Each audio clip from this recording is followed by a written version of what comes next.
Wait, Jennifer Garner's married to Justin Timberlake, right? No, that's No, it's Jessica Biel. Jessica Biel. All right. I'm falling on my face here, guys. I'm sorry. Okay. Anyways, I should have just cut that out. In the morning, I'm making waffles. Whoever said orange was the new pink was seriously disturbed. And when it comes to huge openings, a lot of people think of me. Just call me a fuck ass. Brilliant.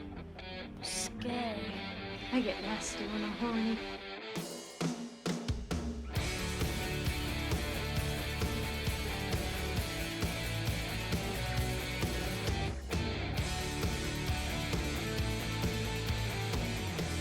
Welcome to Not Another 2001 Movie Podcast, a show exploring movies released during the first year of a chaotic century. Today, we're going to explore uncharted territory and find a lost city. Wait a minute. No, you're not seeing double or hearing double, and this isn't deja vu. It's just a sequel. I'm Slate. I'm Allison. Josh. All right, y'all. Where is a place that you would love to travel to, but also feels like you might be scared to death while you're there because there's definitely some inherent danger afoot? You know, interestingly enough, Egypt is a place that I would really like to go to. I don't know that it's inherently dangerous, but it is like, you know, when you travel internationally, you can go and look like the threat level, and it says basically like a level 2 for theft and, you know, kind of minor things, not nearly like, you know, you might get swindled out of some stuff. Yeah, but not like murdered in the street. And that almost happened to me once. I didn't want to take your choice, which I agree with your choice as well, for the same reason. I'll let you get into that. But also, I would like to see Russia, but I don't ever want to really step foot in that country. It just feels like I may not be able to get back out. I could understand that. Yeah, a little risky, probably. You might have a harder time getting back now than you would have when Kennedy was in the office. Mine. So my initial reaction to this question when I read it was, "Oh, Japan," because I will come back with no money. You know, like I just I would drain my bank account because I would want to leave with everything I potentially saw. So that would be inherent danger just to my livelihood. In terms of actual scary things, I think it would be cool to visit the rainforest. Like that's like it's not something I really think about like wanting to go, but I think it would be really cool to see it and get to be in that. But I'm so terrified of snakes. Just snakes alone would be enough to keep me from never wanting to step foot in the fucking rainforest. Well, the trip that my mom and I went on last fall, which was we went to Peru and we did essentially a tour that hit a bunch of highlights. You know, we saw Machu Picchu, we saw the floating islands, Cusco, etc. There was an option to add on a 4-day cruise down the Nile into the Amazon rainforest. That's so cool. And we thought about it. It cost extra, but like it was already an 11-day trip, and that would be 4 more days. And we just kind of thought, I don't know if we're going to be able to physically and mentally handle it. Yeah, see, and that would be part of the thing I would want to do too, is like do a jungle cruise type thing. And I know we're going to get around to talking about jungle cruises later in the show, I think. Yeah, a little bit probably. But man, just the minute if I saw a snake, and I know there's no way I wouldn't see a snake, I would be drowning myself in the river. So. Well, I wouldn't want to be in that river regardless because there's bigger snakes in that river. And Machu Picchu is like on the edge of the Amazon, so it was very cool. We went you take a train to get there. That's the only way you can get there. And it's Sacred Valley's very dry and rocky, and it literally just transforms into the rainforest as you take the train into the Agua Calientes to go up the mountain. Nice. So cool. Well, Josh, you'll have to come up with a question at some point for me to tell the story about how Ryan almost got me killed in Mexico in the street. We'll find a way. We'll get there eventually. It'll come up. You know, it is funny. Like the Amazon was definitely one place that I wanted to do as well. And it was always like, the wildlife would terrify me. And then I saw the movie Green Inferno.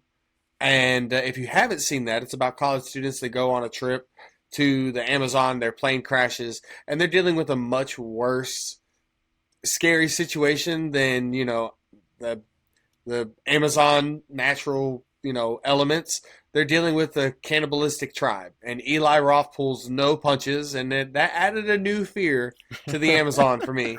That movie's pretty cool. If you haven't seen Green Inferno, I highly recommend it. But for me, the number one destination that I would absolutely love to go, I think it is like one of the most beautiful places in the world, is Australia. I think Australia has so much to offer, just from like a vacation standpoint. There's so many different places that you can go that are almost feel like separate countries itself. Like you could do a beach vacation and sightsee and do all the stuff in Sydney, and then you could also like go to the outback and almost have like a safari excursion type thing.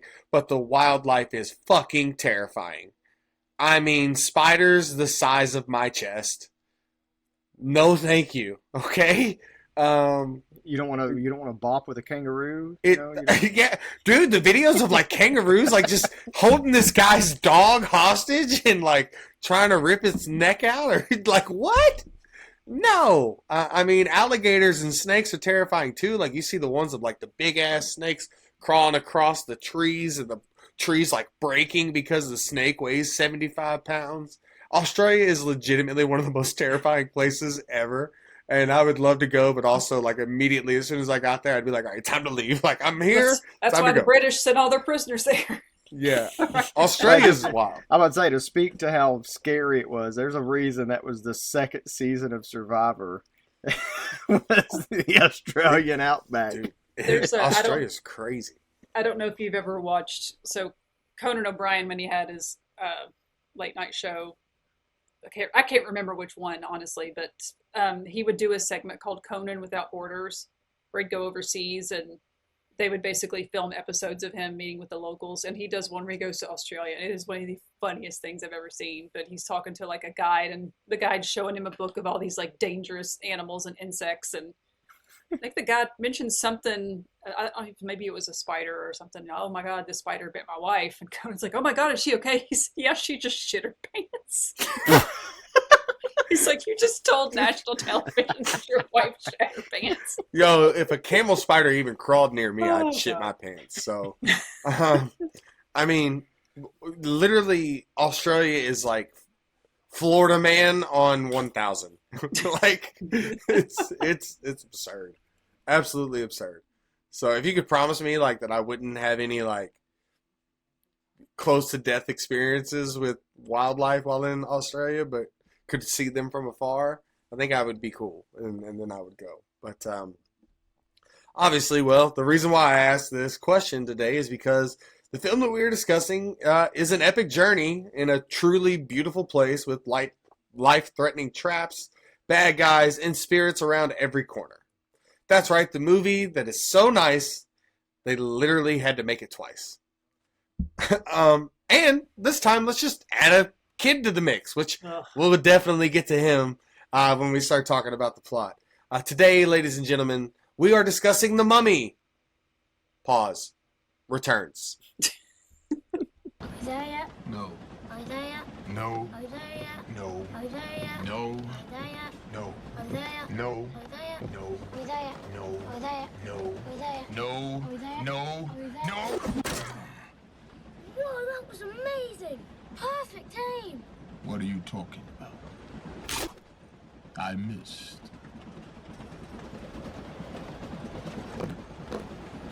All right, guys. So The Tell Mummy us, Returns. tell us about this masterpiece. Yeah, masterpiece.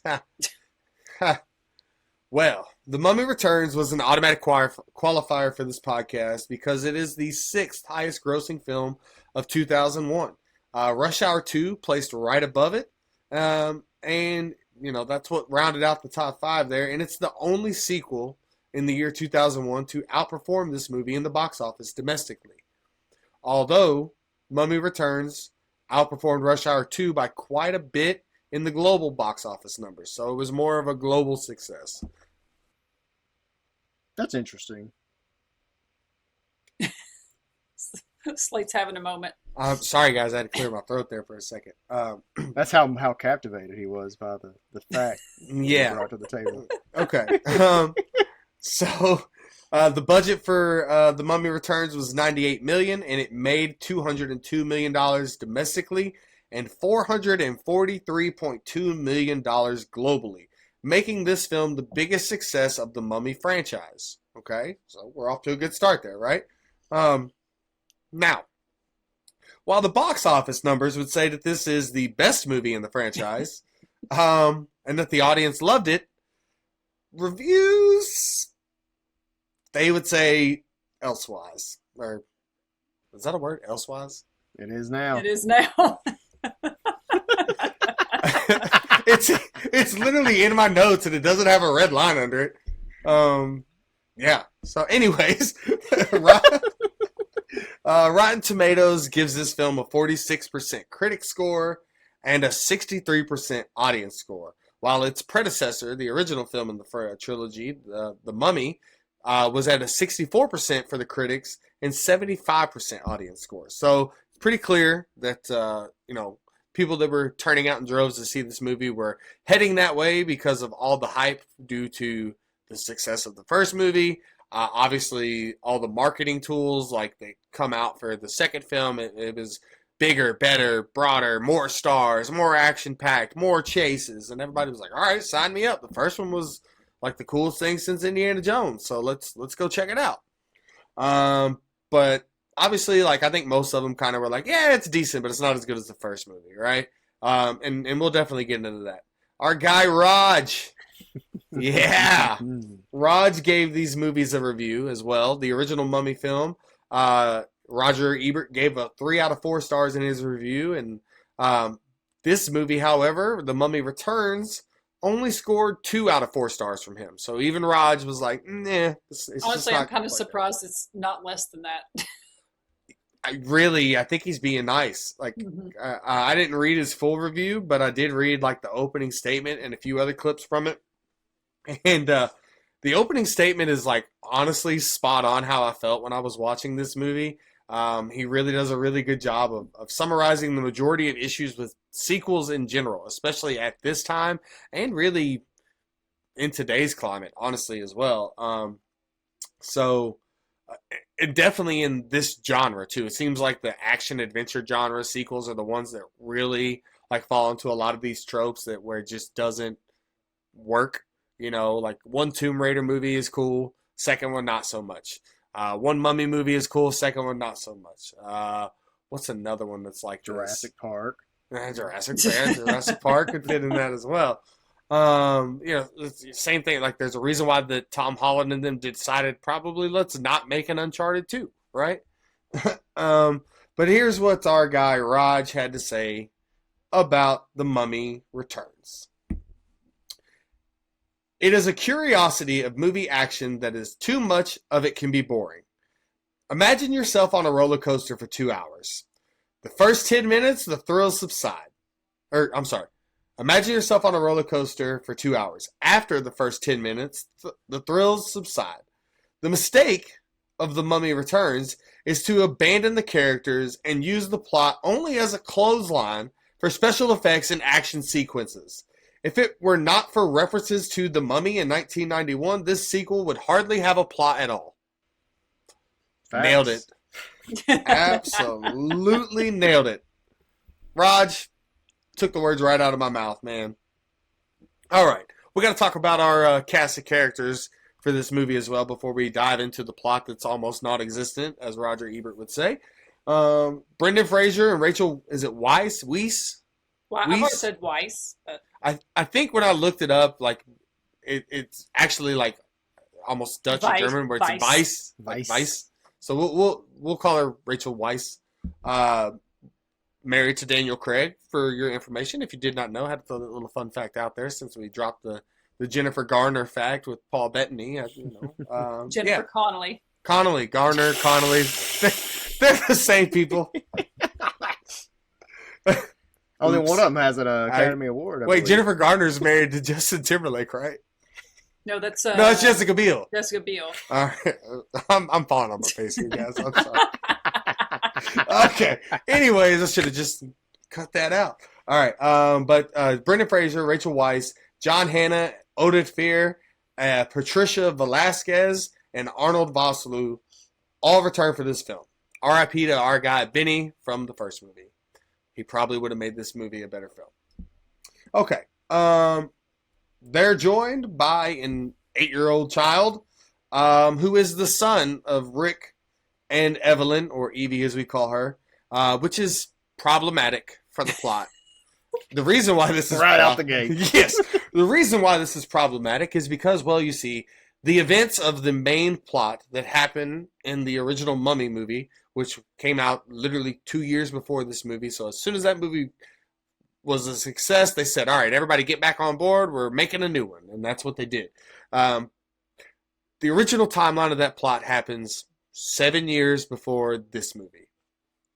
They go as far as to state that the child is 8 years old, which he looks like he's 10. And the actor probably was 10 at the time. So the problem with that is that Rick O'Connell and Evie obviously had not met before this child was conceived, I guess. Yeah, if you've not seen this movie before, It's their child, though. They also met for the first time in the first movie. If you somehow are listening to this and don't know anything about either of these movies, they met in the first movie. Yeah, so they met 7 years ago, and now they have an 8-year-old kid together. Big problem there. Hollywood in a rush making their sequels, which honestly does feel like that's a problem, but also, you know, Stephen Sommers, who wrote and directed the first Mummy, wrote and directed this movie.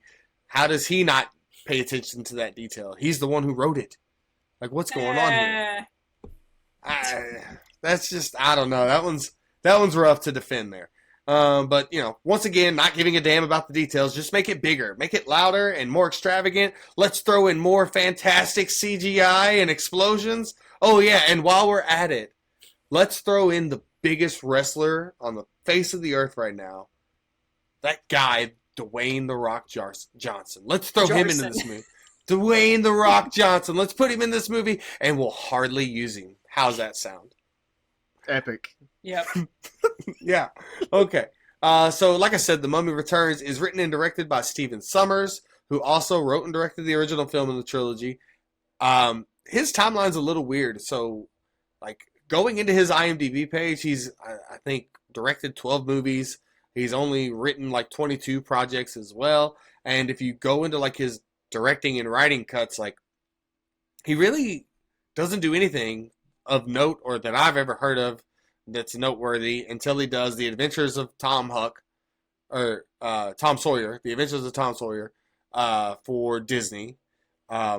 And then after that, they're like, hey, we like your work that you did as a writer. How about you write and direct the Jungle Book movie that's the live action from 1994? By the way, it's The Adventures of Huck Finn. The Adventures of Huck Finn. Oh, God damn. I literally have it in my notes. This movie also started with a quote from Plato. I don't know if you guys noticed that. Listen, guys, I'm having a rough weekend here, okay? I went to opening day, still recovering from that. Comic-Con today with my daughter. Had to watch this movie and write notes about it. All right, I'm sorry. Okay, so... Jesus. Yeah, so he does The Adventures of Huck Finn in 93, the live-action Jungle Book movie in 1994, and then he also writes the script for Tom and Huck, which is the spin-off Huckleberry Finn movie with Jonathan Taylor Thomas, which was actually fun. I liked it as a kid. And then he does the Mummy movies, the first one, the second one. He is listed as a writer for the Scorpion King movie that The Rock starred in. Does not direct it. Does not choose to do the third film in this franchise, which stars Jet Li, which is, I think, the Tomb of the Dragon Emperor, something like that. But he is listed as on his IMDb as a writer for this movie, but uncredited, which I thought was kind of funny. So it's like he kind of takes a step back from doing this stuff, and honestly, he doesn't.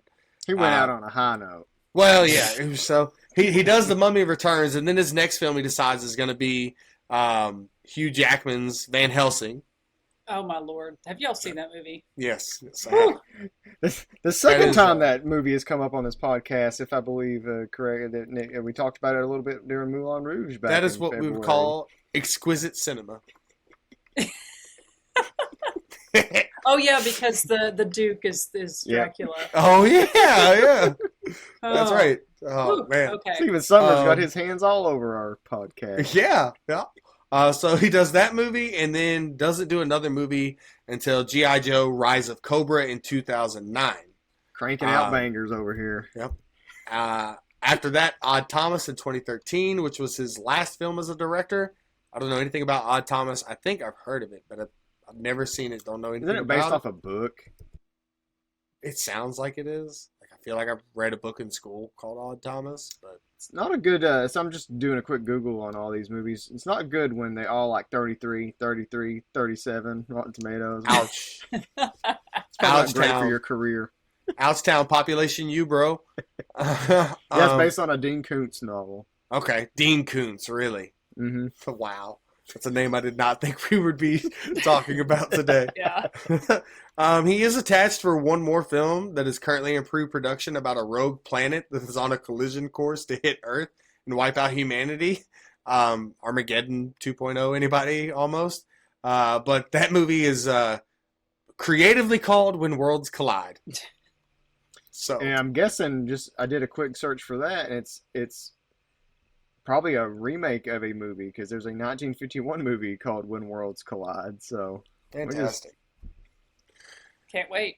Fantastic. And, I wouldn't be surprised if that movie was like in pre-production for like 8 years and it's just something that he's never finished or whatever. But so the plot of this movie sees Rick, Evie, and her brother Jonathan on an epic journey to rescue Rick and Evie's problematically aged child Alex from the clutches of the evil mummy Imhotep and his soulmate, the reincarnated version of Anaxinamun. They intend to resurrect the Scorpion King. Imhotep and Anaxinamun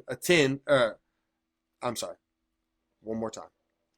Imhotep and Anaxinamun intend to resurrect Dwayne Johnson's character, the Scorpion King, and kill him and take his powers and control over his army to rule the world or do whatever they want to do with it and live in immortality, apparently.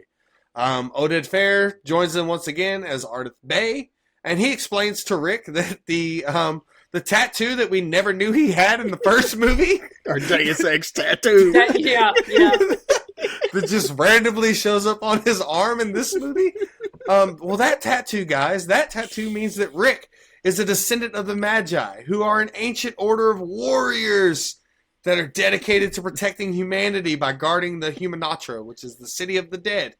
And also, Evie is now seeing visions from her past life as the Pharaoh's daughter. The Pharaoh's daughter. And Nefertiti. Nefertiti. And she's the one who witnesses the Pharaoh being murdered by Imhotep and Anaxinamun. And she is like, the main opposing figure to both of them, how they get caught. And obviously, like, her and Anaxinamun have some challenges and battles and fights because one of them is guarding, is it the Book of the Dead? And the other one is guarding, like, it's bracelet. The bracelet. Yeah, bracelet. Yeah. So they're two different warriors fighting for the same cause on opposite sides that don't necessarily get along. It's kind of like a Maverick and Iceman type thing if they were Egyptian women. So It's great. When you write all this out, Yeah. it sounds even dumber than it was as I was watching it. yeah. Let's get into this. Yeah. But of course, like, Evie has to have visions and Rick has to be a descendant of the Magi. And she has to have a past life where she's this character that's attached to Anaxinamun and Imhotep because, this movie has to have stakes, right? Like, it's got to be bigger. What is your guys' thoughts on the Mummy ... pause returns? Oh God. So first off, I rewatched the original, not original, like the 1999. The 99. We're going to call it the original for sake of this podcast. We'll We say, do understand that there is an original. The real mummy. There's a whole dark universe full of monsters, and they keep being remade or whatever. Oh, don't get me started on that. Can we talk about that later? Tom Cruise, yeah. But Russell Crowe, too. I rewatched 1999, The Mummy, because I just hadn't seen it in a long time. And you should. I'm really glad I did, because much like, I think you say this in your notes, like, all the kind of goodwill and nostalgia I had comes from the first movie. And I was like, oh, I forgot this movie is dog shit. Oh, it's so bad. Yeah. Yeah, I'm inclined to just align right with that. It is so weird because I didn't remember a whole lot. I knew I'd watched both of these movies back in the day because it was kind of back then we'd go on little field trips to the movies or whatever. You know, little things, and this would be the kind of because it's historical, you know. Like watching The Beautiful Mind in middle school. Yeah, it's back to back. It's so historical. You know, this might actually be more historically accurate than The Beautiful Mind. At least some of these like curses and plots are probably actually real stories. The names are real. Nefertiti was a person, you know. But yeah, so everything I remembered having liked as a child was from the first movie, and part of me almost wishes I just jumped into this one without watching the first one just to see how I would have felt about it, because I would have been so fucking confused. But also it almost might have been better that way, because the only way I think this movie works really is as you're just turn your brain off. It's pulpy. It's like you took an old, pulpy action book, and just translated it right into a movie, and you just lifted from the pages and didn't care about anything making sense, because the tattoo, before, the kid being the wrong age, whatever, I can get past. The tattoos bothered me more than anything in the movies. You're acknowledging something that you clearly could have freeze framed probably every other scene in the first movie, and there's not a tattoo on the guy's arm. I don't think there was. I guess I don't know. I wasn't paying attention. No, I think if all three of us rewatched the first movie, maybe a few days before we watched this movie, we would have noticed it. Well, I went and looked it up because I was surely I didn't miss that. No, it's not there. Yeah, it's just not there. It just magically appears.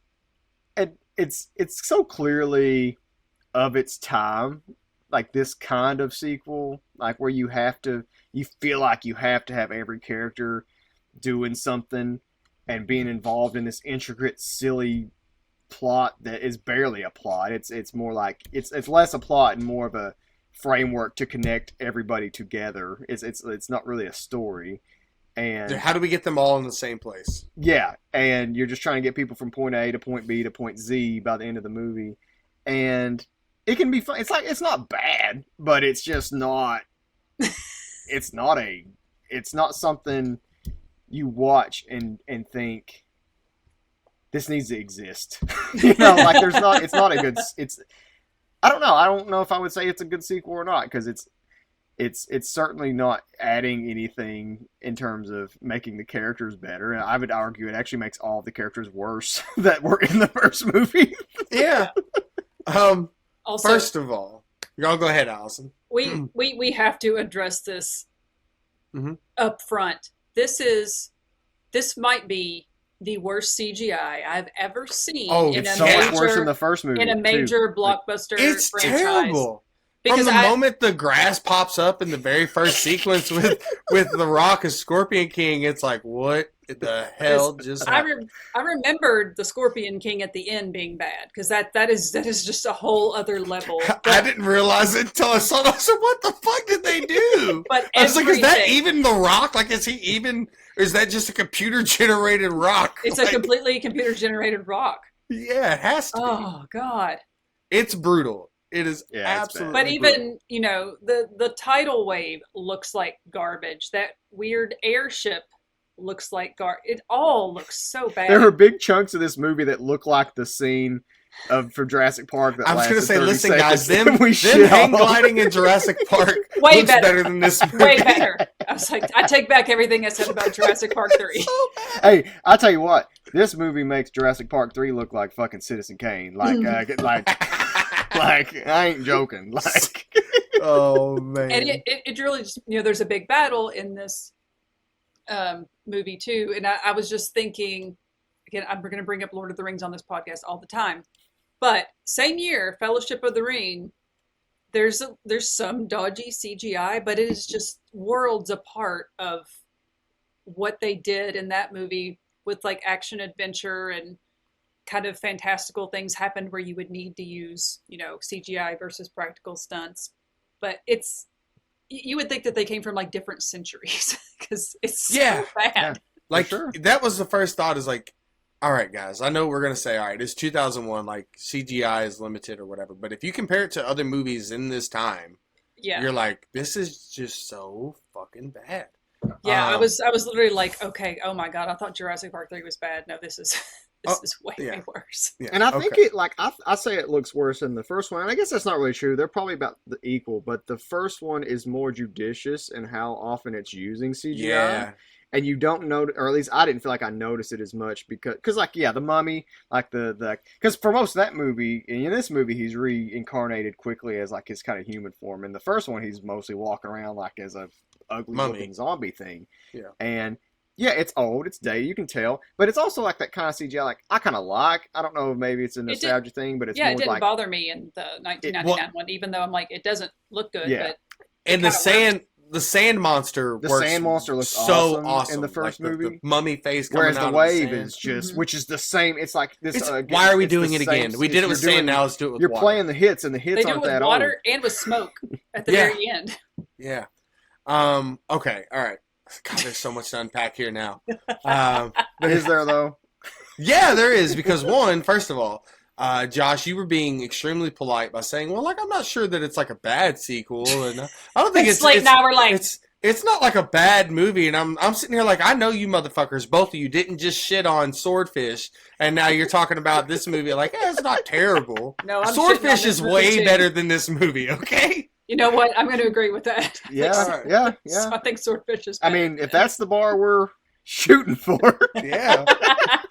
So, all right, I'm gonna tell you all about my experience with this movie and this franchise. So, The Mummy was definitely like one of the first movies that I think expanded on DVD. Like, was one of those ones that like my family bought immediately. We had our own little home theater with surround sound, and like The Mummy was one that we watched, and it was, we had it, we owned it, we watched it, we loved it.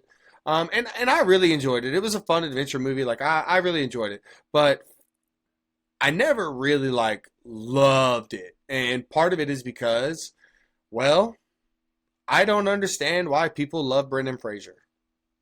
It's nothing against him, but he falls kind of in the Russell Crowe category for me. So like George of the Jungle is fun. It's cool. Like I like that movie too, but like Brendan Fraser is just never a guy that I've been like wanting to actively go out and watch in a movie. I don't understand why he's like given this like leading man mentality in this role and this Hollywood star that they're trying so hard to make him in this franchise. Like it feels like they're like, we're gonna make Brendan Fraser a star, be damned, and it just like, it's like forcing a round peg into a square hole is what it feels like.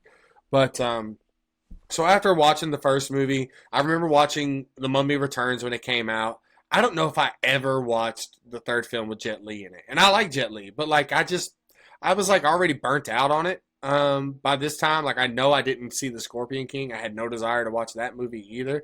Maybe this movie just soured me on the whole franchise to begin with, but part of it was like Brendan Fraser's like, man, he's whatever. First movie's pretty good. Like I enjoyed it. It's fun. I really like it. Like watching it back now, I enjoyed it a lot more than I did at the time. Like I appreciate the movie and think it was legitimately a very good movie. But the second movie, I watched it probably once or twice, and I don't think I ever watched it again. And all of the highlights of what I remember from this Mummy franchise, I literally wrote in the notes for this movie. We always kind of go through plot notes and general general plot points and high points in the film, big action sequences, all that. And this is what I wrote for you listeners. I said, honestly, nothing in this movie feels important or worth highlighting to me, so I think we will hit the talking points as we go along naturally, but it doesn't feel like we really need to write this stuff down here. All the best parts of this franchise come from the first movie.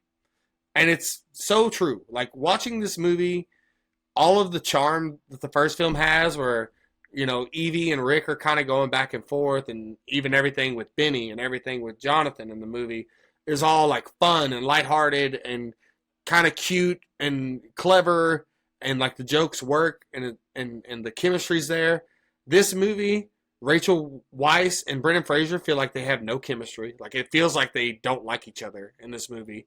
Like, their performances that are tied around like the depth of like, oh my God, what are we gonna do? Our kid's kidnapped by a mummy. They're gonna kill him. And like, they're supposed to have these heartfelt conversations, and it feels like Brendan Fraser's reading off a cue card. He's It's like, so flat. yeah, Like it's the way very they treat flat. the whole thing. He was with like, their kid. don't worry, baby, we will get to him. Like, it's so just milk toast, to use Allison's word for Well, it. even like there's a point like, so I wrote down some things I enjoyed or things that I at least didn't hate. Like Okay. in the bus scene where the son gets kidnapped, you know, at the end Uh-huh. of that bus, that big bus fight. Like, some of that stuff is fun. There's some cool action set pieces, but that was a part also where I like is even though I like that, the son gets kidnapped at the end of that, and the way Fraser reacts is just, it doesn't even feel like he cares about him. You know, it's just like, no, Alex, is that the kid's name? Alex, Alex, yeah. like Alex, like, it's just not. It doesn't feel. I get it. You don't want to like have him like sobbing. Like, you don't want to bring down the mood in an action movie like this. but, Rachel like, Weisz dies in this movie, and it is like the most unemotional death I've ever seen. Like, I felt worse for William H. Macy in Jurassic Park 3. And Taya Leone couldn't act her way out of a paper bag. Evie, you asshole. Yeah, exactly.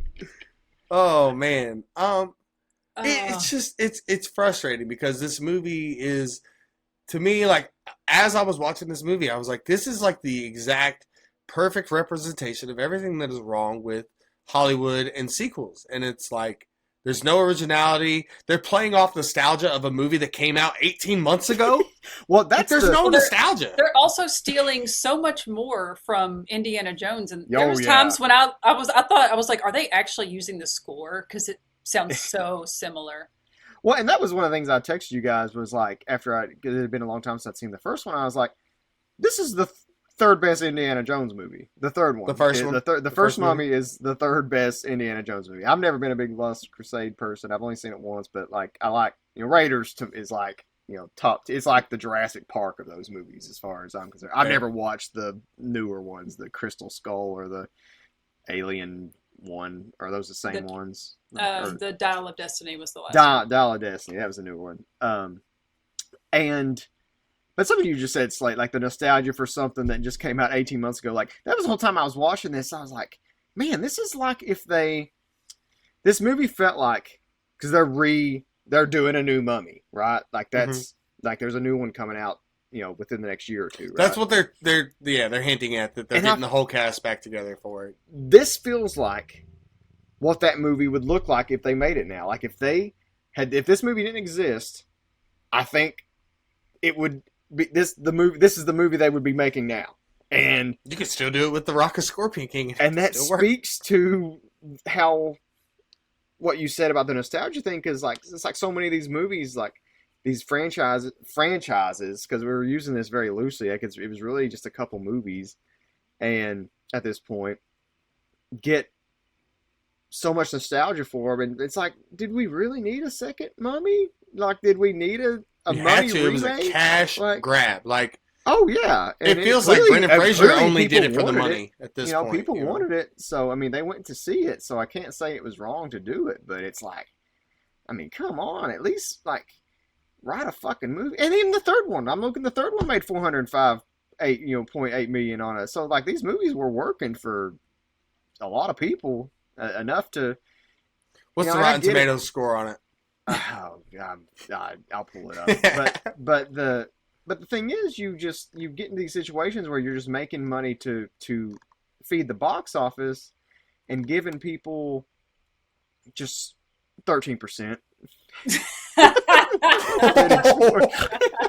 God damn! Damn.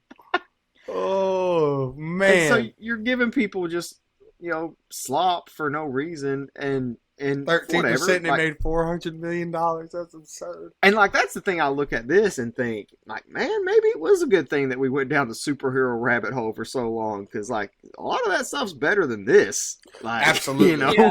Yeah. Absolutely.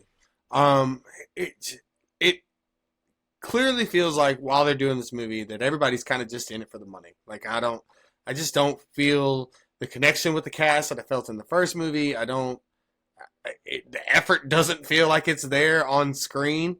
It's just like, hey, let's just start blowing shit up and booby trapping stuff. It clearly wasn't there behind the screen because the director writer of the first movie couldn't even keep up with his own continuity. I mean, we've got 7 years between the events, 8-year-old son. The reference to the thing happening 9 years ago at some point in the movie is spoken. Like, dude couldn't even keep his own timeline together. And it wasn't even that long ago when he wrote the first fucking movie. Right. He must have been, I guess, in a super time crunch. Universal's like, we need this movie. He was counting his money every page. I would be so curious to know if there was some sort of, I don't know, like market testing for them to think about what we want to do in the second one, which the fact that it came out so quickly after, I am sure that's why the CGI is so bad because they didn't have the time. The poor animators Definitely. probably had no time, and The Rock probably. But see, like this is super busy. universal. Like this is universal. You know what I mean? Like, I mean, I'm astounded that they let the movie go to theaters looking like this. But regardless, the moment that kid steps in the cave, I said, "Oh fuck, I forgot that this kid plays such a big part in the movie." And I'm like, "Oh god, he gets the oh god, I hate this kid so much." He's the most meaningless character in this entire film too. He is literally an 8-year-old version of Evie's brother Jonathan. They are the same person. Yes, I was like, 100%. We already had a kid in this movie. It's John Hanna. Yeah, he's an adult child. He's an adult child. Don't let the beard fool you. He's a child. And not wrong. I genuinely wonder if they were like, hey, we want to get more like kids in the theaters. You know, their parents are bringing them, so let's write in this like little kid character. And it's so interesting because last week we talked about the others and about the child actors in particular and how they were so good and worked for the movie. And yeah, they were like bratty sometimes, but they made sense for the plot. This kid is everything I hate about when they throw kids into movies. Like, he's being sarcastic. He's not fazed by anything. He's like, yeah, there's a 300-pound massive muscular black man that could snap him in half. And what makes you think I'm going to behave for you? I don't even behave for my parents. I'm like, this. And he, at one point, he's got a slingshot like he's fucking Dennis the Menace shooting people in the ass with a stone. That's where he peaks. Actually, I did write down something. I think the funniest line in the movie is from the kid, though. For me, he's carrying around that box with the scorpion bracelet in it or whatever, and he says something. It's very not it's not offensive, but mom's like, what's your language or whatever. He's like, rather weighty this is, or something like. So it was cute. It was funny writing. Even the sequence where he's like, him and Jonathan are kind of playing off of each other, where they're like going back and forth, and it's supposed to show the similarities and the cleverness between them, and it's supposed to be like witty humor. It's not funny. Like, it's just no. Like, it's like, what do we need this? Yeah. Every bad You're supposed to like this kid and want them to get him back. Yeah, every bad guy in this movie threatens to kill this child, and I'm like, do it. Yeah. Do it. And like, to your point, even his parents, Rachel Weisz seems to care a little bit, but yeah, Brendan Fraser's like, maybe he didn't want this kid, and he's like, hey, 2 birds, 1 stone. Well, even in the first scene of the movie, or not the first scene of the movie, but the first scene that we're in the present day, they're in a tomb raiding a tomb, and Brendan Fraser couldn't give two shits about his son No, trying to track him down. He's like, go back to the Yeah. front of the temple. Yeah, just find your way back through this cave. And he's like, "What should I do?" And he's like, "I don't know. Surprise me." That's the thing. Literally the line. There's lines in this movie that don't make any sense. That's one of them. There's places where people have conversations about something that I guess is happening, but you're so bored to tears with, like, I think Roger Ebert was spot on about the action. There's so much happening, like I stopped caring at some point. It Like, is I way fell too asleep much. watching it the first time I watched it. Like, it's just not. Also, like when they're in that double-decker bus, they're being chased by, are they like little They're jackal, like warrior Nanubis? minion things. I don't. But they're animal-like, right? Yeah, Or they're members of I guess is it the army that the Scorpion King. Oh, the Anubis army. Yeah, they're Yeah. like dog But soldiers. they can Yeah. crawl on walls. Apparently, Yeah. 'cause They're like wolves that just scale buildings now. they're like spider wolves. It even okay. Like I saw a clip after watching the second movie, and I was like, something just doesn't fit here. It just doesn't. It's not right. And I saw a clip of the first movie when Brendan Fraser's like, "We're leaving. Pack your bags. Like we're getting out of here." And she's like, "No, we need to save this and do this for humanity." And he was like, "I'm leaving. You can stay." And she like slams his hands in the case, and she was like, "Oh, really? Okay." Like, and they're going back and forth. They're arguing in the very first scene of this movie about like the temple that they're in or the tomb that they're in, and it doesn't feel like that. Like it's just bland. It's like no seasoning at all. It's The thing I kept as I was watching it, especially early on, it's a tropey thing, but there's like this trope that let people kind of fall into writing where you have a character, typically a man, gets married, and like he just like becomes. It's not subservient. That's probably I guess what people are getting at, but like. well, Like, that's just the way she is given gets to it. neutered by the woman is like kind of what I'm getting at, and that's what it. I don't know if that's the intent here, but like it feels like he is a completely different character in this movie than the first one. Like he's more Indiana Jonesy in the first one, and here it's like I'm not even sure what Brendan Fraser is going for. I don't have even a good read Neither on is what he. he's trying to do in this fucking movie. Like he's just trying to there. cash He's almost that like he's check. Brendan He's- Fraser yeah. in the movie. Like he's just walking around as Brendan Fraser, and this stuff's just happening. Like it doesn't feel like a character. You can tell from the first scene of this movie too that he's clearly not taking this movie serious in the sense that like it feels like he put on like 25 pounds in between this movie and the first movie, and it was like, and I'm not trying to be a jerk about it, like I really ain't, but like action adventure movies, like they want you to have a mystique about you and look athletic and whatnot, and he's getting a little round in the face in this movie, it would be different if this movie was made 5-7 years later. This movie was made almost immediately after that movie. Like, you know what I mean? Like, it's like, all right, he didn't even worry about getting in the gym for this movie. The last time, it felt like he was like, all right, I got to get in shape. I know they're not going to show my 2-pack of abs, but I need to at least look like I'm in shape. And Also, I he don't looked know. the best in that first movie when they brought him when he was in prison. They bring The him long out hair. to Evie. Yeah. And I was just that. I think that's the appeal of Brendan Fraser. He works as Tarzan. He even kind of works in an Encino Man when he's playing basically Airheads. not quite human characters.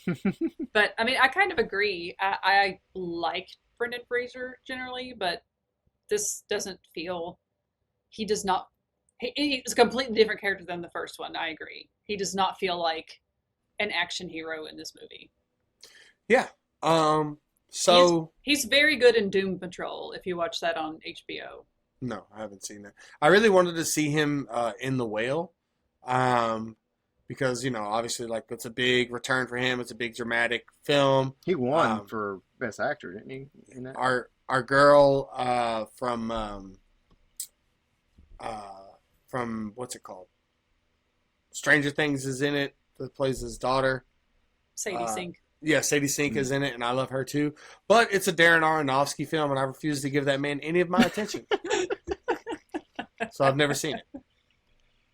It is interesting with him, because obviously he had a career, allegations that people, not he didn't have allegations against him. He was alleged Brendan sexual or assault. Darren? Brendan Fraser. Okay. And so he kind of goes away for a while, and then he sort of has that comeback, which is a great thing. But he kind of, like, when you look through his filmography, it's like the thing I think about looking at his stuff is like he's not quite this guy, but it's hard for me not to think of Jack Black a little bit. Like he's certainly nowhere near as funny in my opinion, but it's kind of like kid movie, series. Even though like these aren't comedies, he's more like. I guess he's kind of more like Chris Pratt, really. It's sort of like this feels like something Chris Pratt would have done if it was Chris Pratt. Like if this was made today, it would have been like, well, let's bring in Star-Lord. Like, and it's just strange though that they were trying to make him that action guy because he doesn't. Even though I think he's really good in The Mummy, I don't feel like he's got too much of a star. goofy energy to be. And I guess it kind of works in the first Mummy, so it works in the first Mummy. It just doesn't work in this one. And speaking of things that don't work in this one, let's get to like other plot points and thing like Evie's seeing shit. Oh my god! Out of nowhere. Yeah, that was when I was like, wait, I just watched the first one. Did she have this power in the first one? Where did this come from? The only thing from the first one that makes any kind of I guess she says her mom's Egyptian. Right? Yeah, she has like Egyptian blood. That's where that whole shit sprung from. They was one throwaway line out from that one line. That's all fine and dandy, but she's not seeing anything. Like you could have gotten her to pull like a treasure out of a tomb that like flashes over her eyes and that causes her to start having these visions or something that like her past life as Nefertiti, like Nefertiti had a thing that had a jewel on it, and she looks at it, and all of a sudden, boom, flashbacks happen. Like that would have made more sense than just she walks in a room, and all of a sudden, whoosh, the room turns into a new room, and oh hey, there's a Nox on the moon, and there's Imhotep, and I'm just chilling. Like I mean, the same thing goes for the tattoo. You could have given a reason why that appeared, and not just. Have it there with no explanation. There was an explanation. He got it at an orphanage. Remember? His random... Yeah. True. He got it at an orphanage, bro. It's so Let's weird just tattoo this 2-year-old baby. His mom and dad met a year ago, but he's 2. Why would you make that your choice if you want him to have this mark that he's this line of mad? You could have written it into the movie where it appears on him because of something he's done in the movie that triggers it. It's just you're bizarre. Feeding slop to us piggies. That's why Can we talk about the projector ring or bracelet that this kid puts on? That oh god, it's so bad. It Scorpion literally looks bracelet. like I have a projector mounted to the ceiling for my sewing, and I'm like literally it's like this. Attached to a bracelet, and he's just zooming around. It's so bad. Here's the other thing too. Like, going back to all the action sequences, and even like the big hurrah at the end of the movie where everything happens, and they foil Imhotep's plan and all of that. 95% of it, I don't remember how they get out of it or what happens to like finish it. It is such a forgettable film. Like, it's just get from this point to this point to this point to this point to this point, and the movie's over, and it's a gigantic mess of explosions and booby traps and bad humor. Like, honestly, the best CGI in the movie is the fucking snake. Oh, is that CGI? Yeah, when he throws the snake. Yeah. That was good. Yeah, I mean, even that when Jonathan's in the chair and they're like, "Where's your wife?" and they're mistaking him for, Rick, and all of that is like supposed to be kind of a funny little sequence, and it just doesn't work. It's weird. Like there's a lot of stuff that's trying to be funny in this movie that is not funny. It's just flat. It's so flat. Absolutely. I will point out one thing that I did like, and that is Oded Fair is very nice to look at. Well, Oh, one of my And, notes I, and I'm, was. I'm glad know- he's back. if he was redheaded, Allison, I'd be having competition with you. He's Well, he's a the handsome man. gigolo in Deuce Bigelow Yeah, for a yeah, reason. That's very true. my back-to-back notes I wrote down within like seconds of each other watching this. Rachel Weisz is hotter in this movie, Oh yeah, they gave her a major glow up. and thought Brendan she was pretty Fraser hot in is the first- dumber. What'd you say? And then Brendan Fraser is dumber. That sounds about right. Okay, so do we have anything else we want to say? Because here's where I'm at. We can talk about the ending of the movie, if we like. We can talk about the big scorpion in the room, if you will, and all the problems. Josh, if you do not Photoshop Slate's face onto that Oh, that was scorpion centaur, that scorptar, that. for the cover for this Oh, episode, man. we are that no was longer just friends. Okay. Destiny. That was destiny. So- there was no other choice. We can talk about that if we want, and all the problems that come along with it, or we can kind of talk about that when we get to the special features, because obviously the special features are going to be dedicated to The Rock. So do you guys want to address that now and then talk about the rest of The Rock's career? I'm Do we want to talk honestly, about that? I'm trying to, like you said, I watched half this movie last night and half this morning, You pulled a slate. and Fell We all asleep. did. I I think. can't remember most of what happened because like you said, it's like, do you remember when KFC came out with, what did they call them? The KFC bowls. Yeah, with the gravy and the And we corn used to and just call everything in them it. like the KFC slot bowls because it's just Yeah. like, yeah, just put a bunch of crap in here and cover it with gravy and then stir it around. It'll be good. I'm like, that's what this movie is. She's so not wrong. That's KFC amazing. slot That is bowl. such a good analysis. Oh, that's why we have you here, Allison. You're great. I'm glad I can contribute. It's so good. It's so spot on. It is. It's like, people like Brendan Fraser. People like Rachel Weisz. Let's add a child to the mix. People like kids. Like, yeah. Throw some dogs in there. Just throw it all in there. Put some more CGI, blow some shit up. Oh, they got a flying boat. Yeah. We have a hot air balloon boat. Hey, remember that cool sand feature we did in the first one? We're gonna do it again, but we're doing it with water. A guy who wears a pirate patch because it makes him look dashing. That guy has another funny line. That's a fun. I like the interaction with him. Yeah, I got when he shot in the shows up. ass. He's like, hey, you know what? You're gonna get shot. And then that's the other line too. It's delivered not inappropriately, incorrectly, where it's not as funny when he's like, you're gonna get paid this time. Like, I don't know. It just Yeah, there's a lot of implied history with people that don't really even matter in this movie. I did want to note that I made that is pretty funny in hindsight because I didn't bother to fix it. But there's a scene where before they head into the temple in the final scene, like they run across like these small mummies. And I wrote, the mummified monkeys are kind of crazy. They're not mummified monkeys. They're apparently pygmies, but they look a lot like monkeys. I thought they were monkeys too. They say pygmies at some point in the movie, but they sure seem like monkeys to me. And I'm not so sure that they weren't. That this was just they ignored the script. One of the scenes that I actually thought standing alone on its own worked the best was the vision or remembrance of Nefertiti fighting Aksunamun with the sides, and of course they're both wearing like bikinis or whatever. But I was like, this whole vision stuff doesn't fit in, but like this scene for me actually found interesting, which doesn't really go anywhere, but.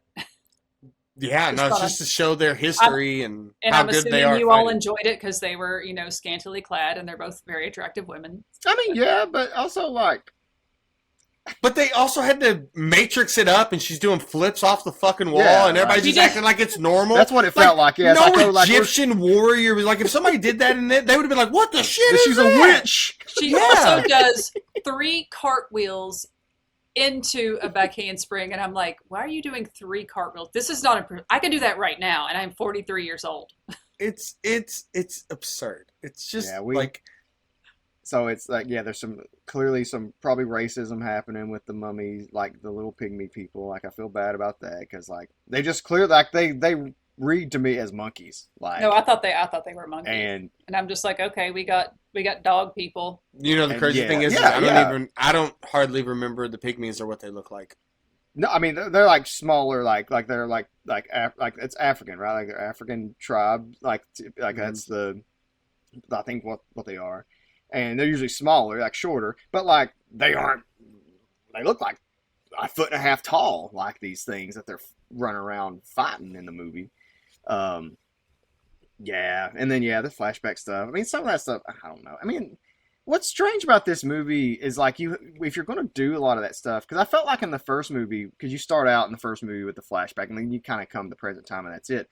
The first movie, even though it's a little bit smaller budget than this one, but not much, it just felt more ornate too. Like everything felt cooler in the one scene where they flash back, versus here where you're going back a lot, and it just all felt cheaper, you know. Mm-hmm.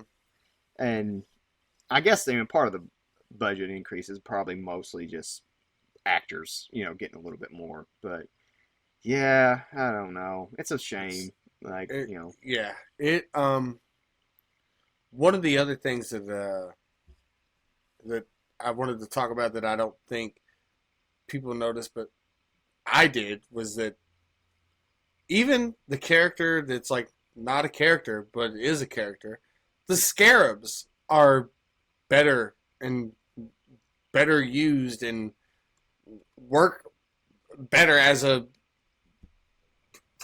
character, whatever you want to call them, in the first movie than they do in this one. Like they bring the scarabs back, but like they're way scarier in the first movie. Yes, they're terrifying.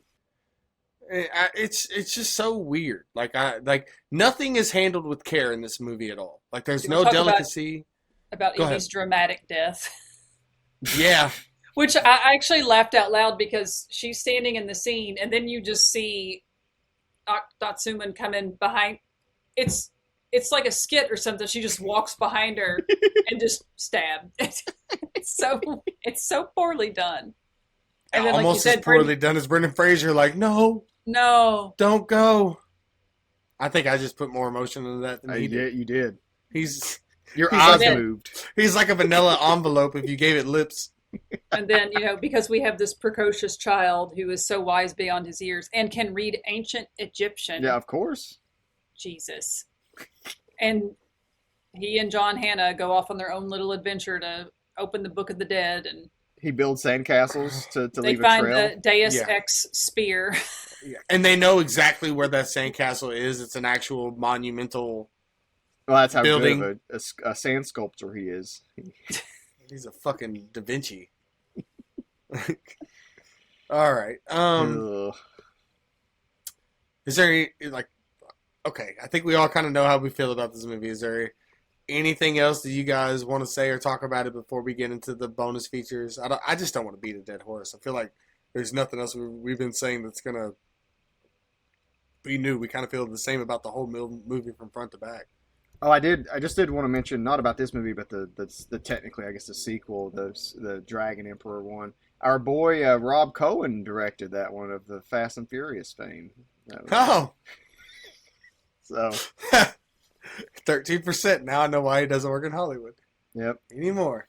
On top of the other stuff. Yeah, all the sexual allegations, Got to throw those in. It's our podcast. It'd be shame if we didn't talk about a sex pest once a week.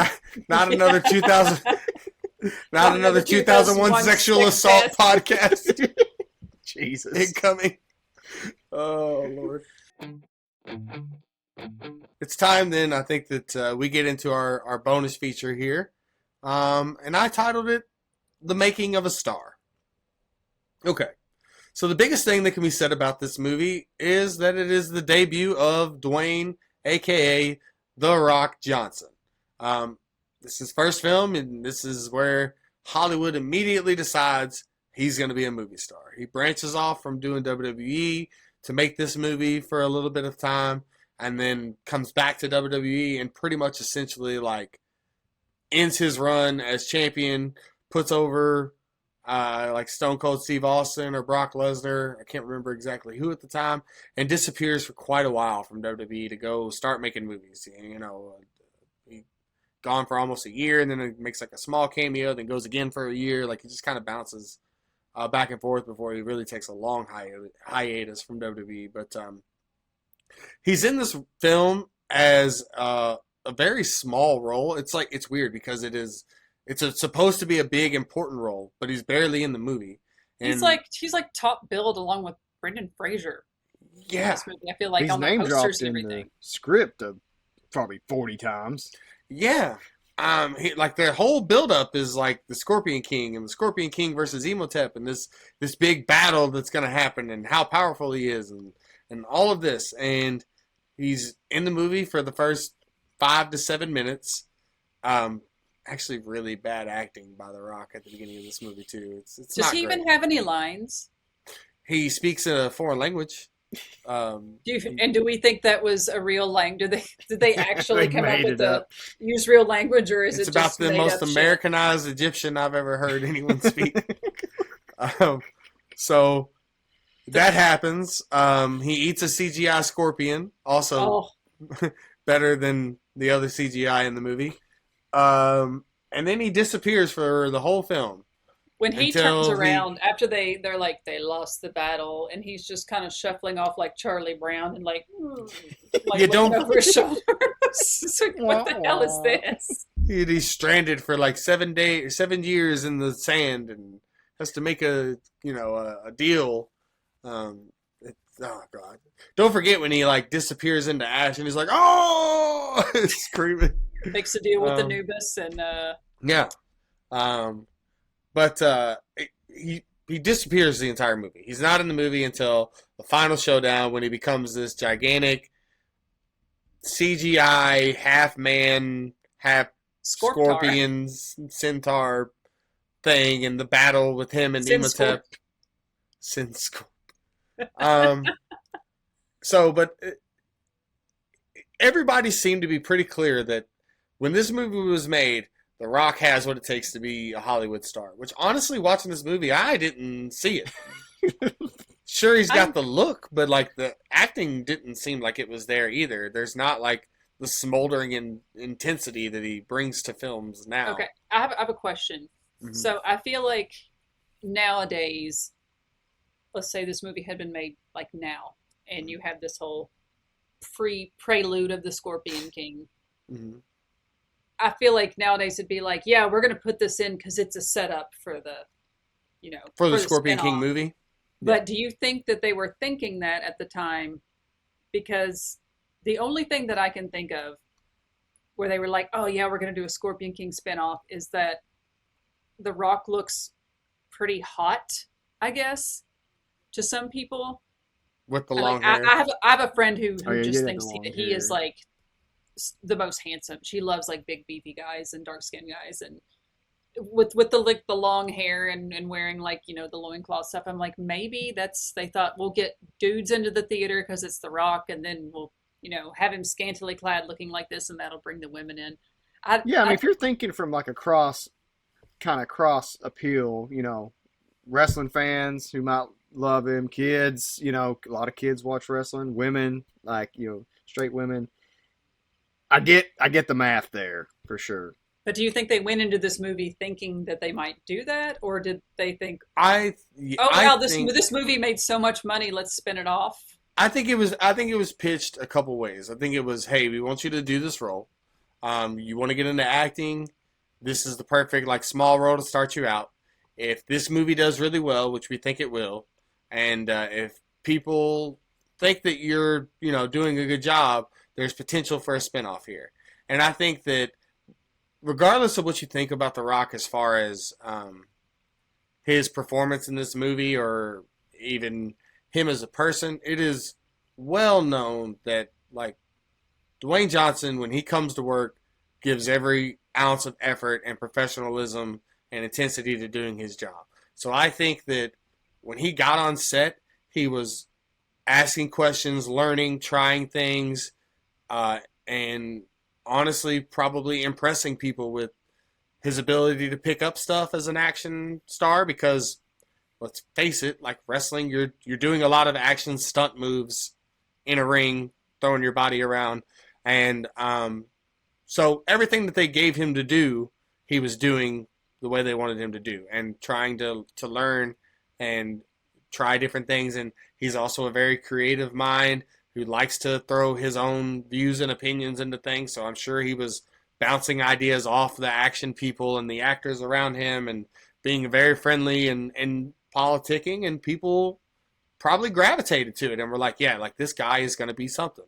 And so I think that it was probably pitched, hey, if this movie does great, and if you impress people enough, we think that you could probably have a spin-off movie and that'll really launch your career. And obviously this movie did, $200 million and 400, domestically or globally.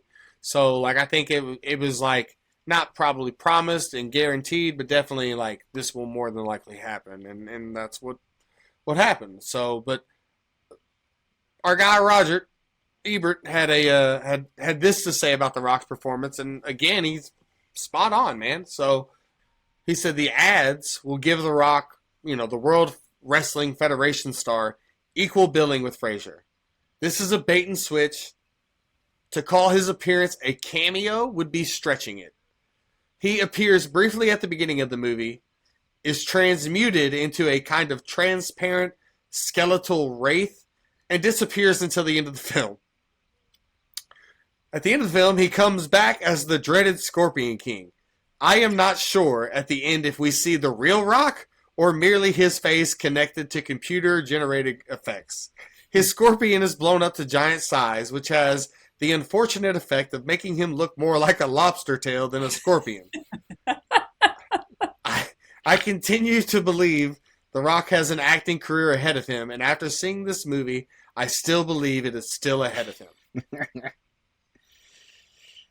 So, good stuff, Raj. I don't believe The Rock was even on set for that finale. Does not there's look no like way. I've got some facts to back that up. It is fully poorly CGI rendered. I'm sure they were talking to a tennis ball or something. There's an article, excuse me, an article from movieweb.com by Anthony Lund in 2022. There's a quote from the guy John Burton Jr., who was I guess he did the VFX on this, and then he never worked in Hollywood again. The biggest thing about the Scorpion King in this movie is that we didn't have the reference we needed. That isn't really an excuse, but it's an explanation of the way things work in movies sometimes. Now, I guess this would have been in 2000 probably, when they were, or maybe early 2001 when they were doing finalizing the visuals. We asked for that, of course, but we really needed a day with Dwayne Johnson to photograph his face and eye detail and all the stuff you would do. But because he was busy with his incredible WWE career at the time, that was not possible. We had him for like 3 days in Morocco to shoot his scenes. So 3 days in Morocco. I genuinely can't believe that they thought this was the best solution. He was going on like press tours like crazy for this movie too. Like he probably did more. He probably spent certainly more time doing press for this and promoting it. It's just part of probably why it did so well. So he was paid. He was paid according to Wikipedia for the Scorpion King movie. So they've both got sources cited here. He was paid $500,000 for this movie, which for what little work he did, pretty good money. He was That's paid half of what he was making like on salary at WWE. Like at that time, WWF, WWE, their top stars made $1 million a year, and then whatever they got from merch sales and special matches and stuff like that, they would get bonuses. So I mean, that's half of his salary for 3 days' work is crazy.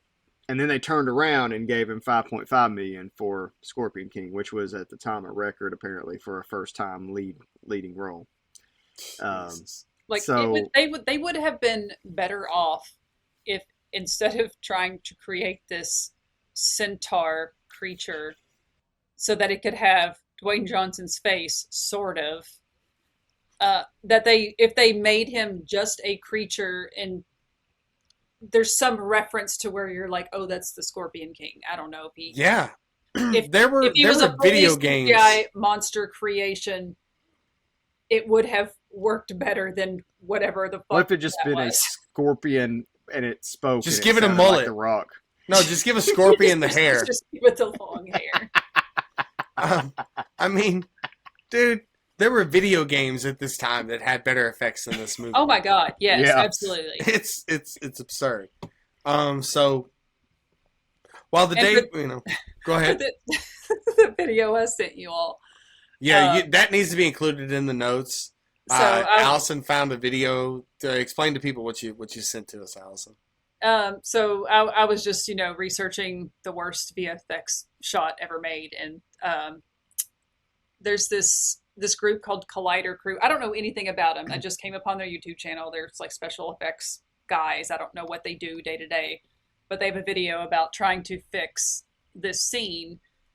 And they basically, each of them kind of takes on a piece of it. Like they're working with the lighting. They're trying to make his skin look less waxy. And the one guy does say, you have to have a reference for his face.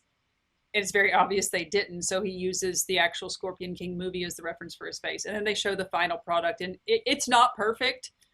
It's not great still, but it is Better. so much better. But like whenever they keep focusing on the close-ups of his face and when they're like, oh, half of his face is Half of smiling, his the face other is half smiling. is angry. happy rock, sad rock, happy rock, sad rock. It's just like, that's exactly what it is. It's like, no face works like this. The smirk was so weird. It's so weird.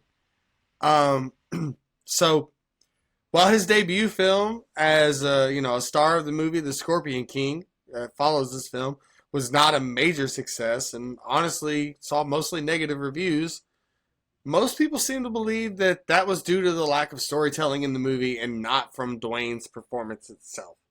After The Scorpion King, he plays opposite our guy Stifler, a.k.a. Sean William Scott, and opposite Christopher Walken in the 2003 movie The Rundown, which I think is really like his coming out party. I thought that movie was fun. The Rundown is a very fun movie. I don't think It's I've very seen enjoyable. it. I've seen the next one he did, the Walking Tall. My dad used to love the Walking Tall movies. He was a big Buford Pusser fan, which is who the original Walking Tall movies are based off of, and so he was really excited about the Rock doing that storyline, which of course they completely change a lot of that from the original movies, but still a fun movie. So yeah, the next movie after The Rundown is him remaking one of Hollywood's biggest stories at that time was Walking Tall. And then we're off to the races with a career that, while has never seen any serious awards or nominations, you can't say anything about Hollywood, honestly, now without mentioning The Rock. Like, he's carved out a role as one of the biggest box office draws, one of the most commercially successful actors of all time. So just kind of wanted to get your all's thoughts on, The Rock and where he has kind of come from and what he's doing now and just his impact, because honestly, this movie is what leads to that, right? So, and now we're getting, The Rock with long hair again, playing Maui in the live action version Remaking of his Moana. own movie. I cannot believe that movie came out 10 years ago. Yep, Yeah. 2016. Why are we all Because with the nostalgia machine is just spinning, firing on all cylinders. I can't believe we're already remaking it into a live We couldn't get action. Allison to go to the movie theater to see The Lion King or the live action Lion King, so we got to at least maybe try Moana. I did see Moana because my friend's daughter loved it and sat down. Moana's a very good movie. And And I'll tell you what, liked it. too. I did. Dwayne Johnson can sing. At least, He worked well for that part, I thought. It's just his career is interesting, and I appreciate that it looks like he's tried to do some different stuff, because it'd be pretty easy to get pigeonholed into just straight action or bad guy because he's so big and tough. But he did kids movies and he's done comedies, and like Fast Five is really, I think it's probably his like, apex. he's the yeah, right. But God, even though that was, almost 15, or not almost, was 15 years ago now. Because I'm looking at some of Fast the movies. Five was not 15 years ago. Yep, 2011. yeah, it was 2011. Man, we are old, y'all. And in Jumanji, Now, where he kind of I love his tries to take. relationship with Kevin Hart, though. I do. Like, I love their I back like and the forth. Jumanji movies. I'm actually excited that he's doing another one. Like I like those movies. They're way better than they. What Like did you that's guys for think of me. Jungle Cruise? I like Jungle Cruise too. I did I fell too. asleep. The- I fell asleep during Jungle Cruise. But the Jumanjis for me are, if you're gonna bring something back from the dead or try to turn something into a franchise, that's the way to do it. Just do something that has really hardly anything to do with the original. Just take the name, strip what you can for parts from that, and just go do a fun, weird, different thing. I just think the whole concept, what they do with the new Jumanji movies, at least the first one especially, was like, oh, that was fun. Like that's a good way to approach that. I like Rampage too, which is based Rampage on the was video solid. game. Yep. I've not watched a lot of his movies, but I've seen, I remember liking Central Intelligence because I think With he's, him and Kevin Hart, like the yeah. Kevin Hart I love relationship him and there. the other guys, where it's him and Samuel L. Jackson, and they're like the lead cops that are being I assholes haven't watched to. that. You haven't seen it? It's the Will Ferrell and Mark Wahlberg movie. They're like the star-studded like action cops of the movie, but they die like 10 minutes into the movie, where him and Samuel L. Jackson are chasing these bad guys, and they're like, they catch them at one point, and they're like, all the stuff that we don't want to do, all the women we don't want to have sex with, all the people that we don't want to shoot, and the cars we don't want to blow up, we do it because of you. And like it's a real funny thing. And at the end, like they're in the movie maybe 10-15 minutes, and then they jump off of top of a building to catch a bad guy who like sailed down off a building, and they're like, "Are you thinking what I'm thinking?" And he's like, "Yeah, aim for the bushes," and they end up falling and splatting and dying, and that's their whole appearance of the movie. I really enjoyed them in that too. Like he's funny in that, and he does a little bit of everything, man. Like he tried the smashing machine, and Yeah. you know, Well, so I'm glad you brought that up because like the first kind of like non-actiony, non-comedy thing that I think he did was, have you guys seen Southland Tales? no, Mm-mm. It's weird. It's one of these movies that I own. I have like a random like nice copy of it from like a boutique Arrow video did a while back that I still haven't watched it. And it's another thing that's kind of gained a cult following over time that was not super well received. It came out in '06, but it's the movie, the guy who directed Richard Kelly, the guy who directed Donnie Darko. It was his next movie. Mm. And apparently, The Rock, Dwayne Johnson is one of the, that was like his first dramatic or thriller whatever type role, and it was like forever before he did something else, really in that space. Gridiron Gang was another somewhat dramatic. Yeah, that was role the for same him, year, I think. Mm-hmm. But yeah, I mean, I just I think it's hard to talk about him, or talk about Hollywood today without bringing him up. He is Definitely everywhere and does everything. Oh, Is I it- liked. is- Oh, sorry, Allison, go on. Isn't he kind of famous for like he will not play bad guys in movies anymore? I don't know. I I've feel like never heard that's that. part of his like persona.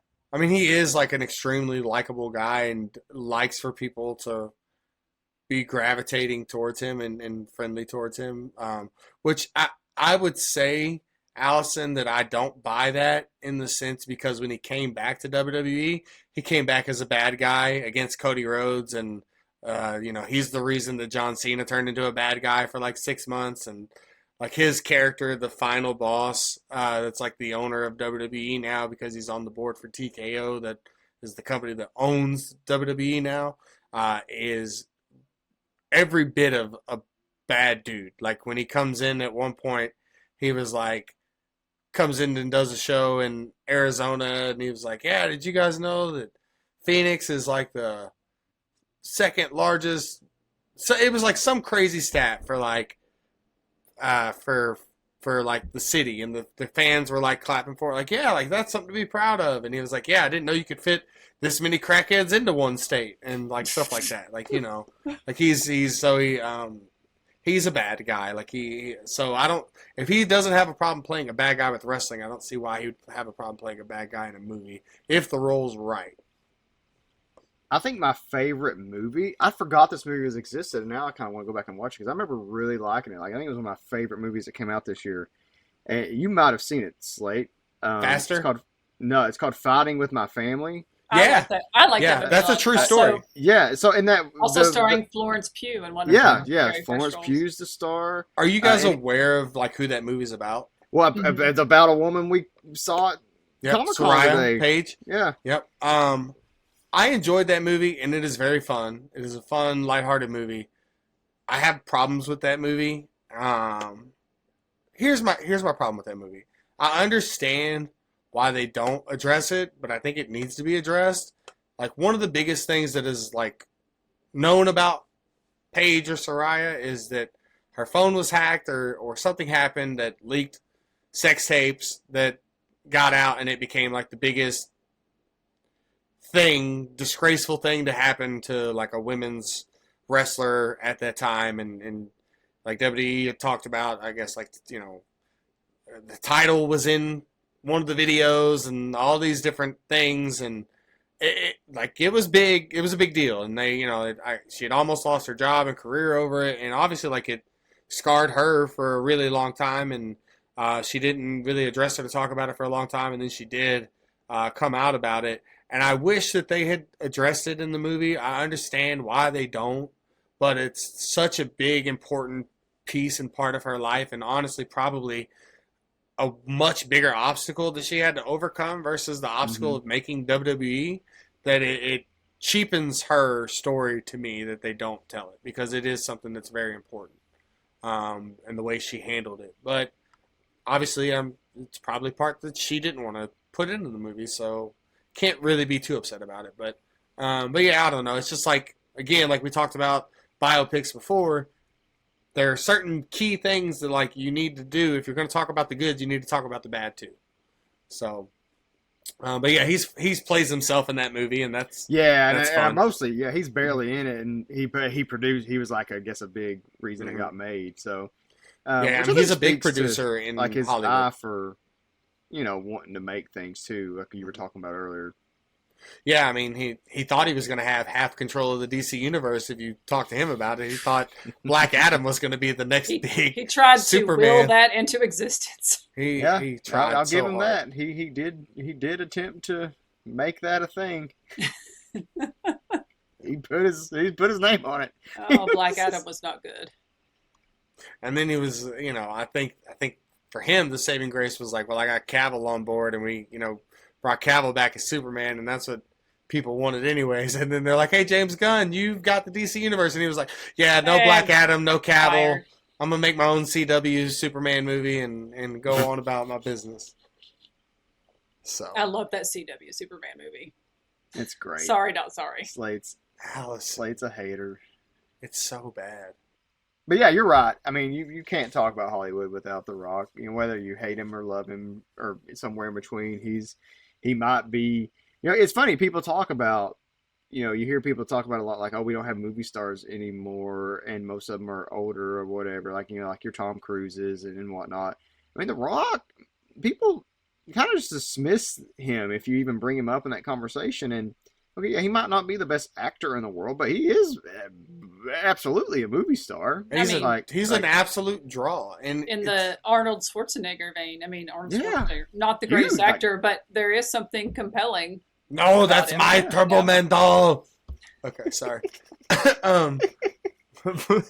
But no, The Rock, like, it's interesting how he went from being this, like, oh, here comes this wrestler, to, you know, he's gonna, you know, like Hulk Hogan did movies too. He didn't do it like to the scale that The Rock did, right? Like The Rock is probably the first like major wrestler to really invest into like, I'm gonna break away from wrestling and be a movie star and like full force. be a different person too, like not be like Hulk was like, I'm gonna Yeah. be Hulk Hogan. Yeah, exactly. You I'm know. gonna do like, yeah, exactly. He's like, Or I'm, like you know, Andre the Giant. right, exactly. And so he went from being like this wrestler going to be a movie star, and probably was looked at in Hollywood as like, this guy's not one of us. And then he essentially becomes one of them. And he went from being like likable and in everything to where you got so much Rock fatigue that people started to, I think, really dislike him for a while. And part of that is also like he has this creative willpower that he always wants to have his way and creativity and add things, which is what led to his headbutting and back and forth with Vin Diesel. And why like the Fast and Furious stuff doesn't work is because they both butt heads because they both do things their way, and that Vin is a massive producer who owns the majority of the rights or whatever Fast and Furious movies, and then they do these spin-off movies, Hobbs and Shaw, because The Rock wants his own piece of it, which then delays the next Fast and Furious movie, and then like that pisses Vin off, and like all of what I mean. But like he went from being like, and there's multiple conversations to be had about like The Rock having too much creative control over what he wants to do with his characters and being almost forceful, like you know what I mean, as far as like to where it's almost unlikable. Like he had way too much creative say so in Black Adam, and way too like he gets like the peak of his powers, and then like he makes the use of it.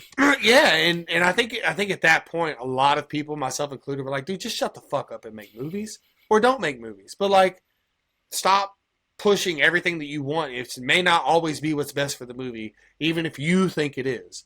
And, maybe listen to other people every now and then. Yeah, and you can go back to they did a documentary on like when he came back to WWE and the storytelling, because it was originally supposed to be the Roman Reigns versus Cody Rhodes at WrestleMania, and then The Rock decides he wants to come back to WrestleMania 40, and he says, you know what, it's going to be me and Roman Reigns. Well, the fans were pissed about it, and the fans basically like booed it out of the building and were like, no, we want Roman and Cody. And so then The Rock pivots and turns it into like this whole thing where he's like teamed up with Roman versus Cody, and it made WrestleMania great. But The Rock tells it as that it's his idea, and like it's all like it became like a big trope on the internet for a long time about like just The Rock and his ideas and everything's his creative. And so but he does seem like, and there's plenty of people in Hollywood that I think fall into this category, but everything he does nowadays seems so calculated, and he's so aware of his image and his brand, and absolutely there's I find that off-putting, although that seems to be the way that most celebrities are going these days. But sure. But I mean, the dude is probably one of the hardest working people in Hollywood as far as like constantly putting out films and creative ideas, and also stopping back and forth and doing wrestling. Like when I went to WrestleMania 40 with my daughter, there was no way in hell I thought The Rock was going to get in a ring and have a match. And he legitimately had a match. Like it was like the first time he had stepped in a ring and actually like took a bump and like had a full-fledged match in like almost a decade, I think. It was, it's just one of those things. And he's not been in the ring since, but it was just awesome. To be able to share that moment with my daughter was really cool. But he went from, like I said, being very likable to kind of hitting this thing where we had, Rock fatigue and too much creative control, and like you're kind of making an ass of yourself, but you're also like really nice, but we also think it's probably somewhat fake nice now at this point. And I think he's kind of like, I don't want to say swindled his way back, but he's made his way back into he has made his way back into like most of our good graces. Like I do think he is a nice dude. Some of it may be fake nice, but he's still very polite to his fans and people that approach him day to day. You never really hear like of a rude thing. And I just think when he really wants something, he's going to push for it. And there's almost no telling that dude no, which is why he's as successful as he has been, though, right? So, yeah. Do you think? I know we are all in agreement that Bautista is probably the guy we would pin our bets on if a wrestler was going to the first wrestler to win an Oscar. Do you think Dwayne Johnson has the chops to get a nomination at some point? I can't tell you that until I've seen The Smashing Machine.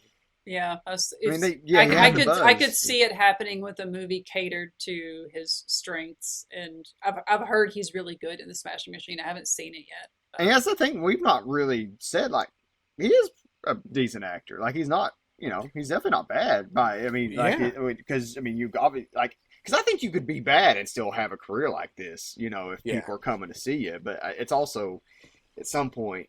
When he has his heartfelt moments in movies, like it feels real. Like Hmm. he, you feel like the pain for, his character when he's dealing with the issues with the kids in Gridiron Gang and stuff like that. Like he has a lightheartedness to him, but he also has a serious intensity to him. He has a comedic thing to him. Um, like when people die in movies that he's in, it's not like, all right, well, that was Tom Jane in the back of the Jeep in the mist bad. You know what I mean? Like it's good. Like I think he has the ability to be a talent. I think he is a good actor. I don't know if he's a great actor. I think what he knows he's good at, he's very, very good. Some would say great at. But the challenging roles that would require real depth, something that's gonna the film that if The Rock were ever to be nominated for an Oscar or win an Oscar is going to be one that's going to be a complete 180 way out of left field, like something that you would never expect him to do, that would just would not have even registered anybody. It's going to blow your mind he even took the role. That's what he's going to have to do. And I don't know if he, as aware of his branding as he is, I don't know if he would ever do that. Because he will upset the people that are like diehard Rock fans. He will upset them by taking Yeah, you're right. Like, I mean, just because also it's the kind of movie, like the Smashing the Machine is probably the kind of movie that had a chance to get nominated, even though it didn't. But it's too close to home. Like, it's he'd him. He'd have to play like a gay bartender or something, like in Milwaukee. Like I mean, it'd be something really, something. I get what you're saying, like.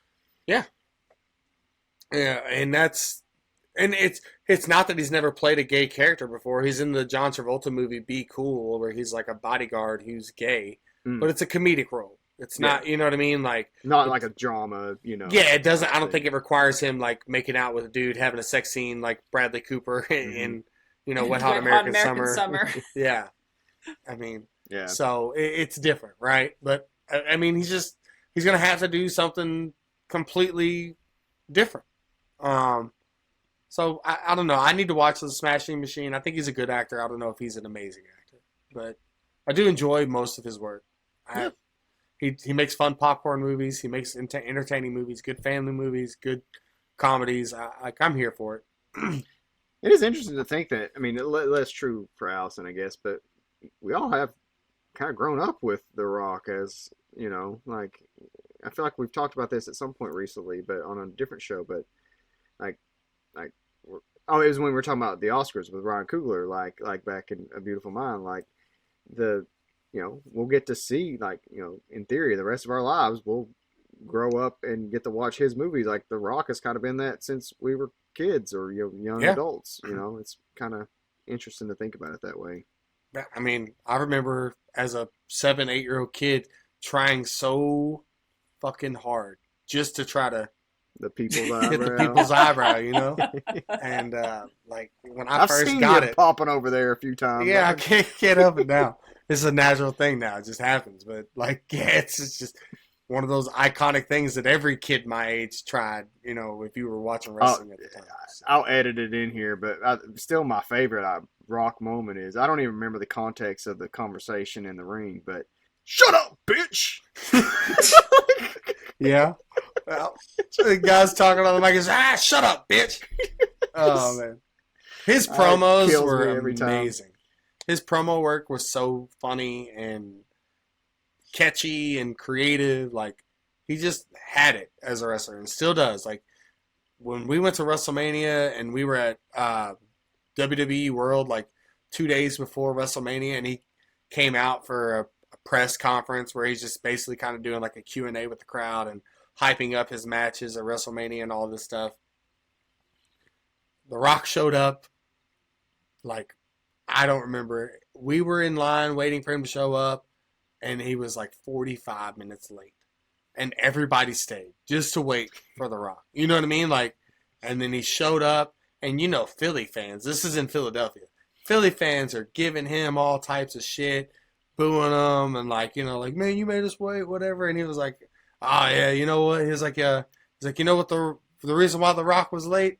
He was like, I was watching all those interceptions Jalen Hurts threw in the playoffs last week. And just like the crowd loved it, even though like they hated it at the same time. And then he just held everybody's attention the whole time. Like you could have heard a pin drop when he was talking. Like everybody, he just captivating. You know what I mean? And he's one of those people that like when you talk about an aura and can command a room, he has that.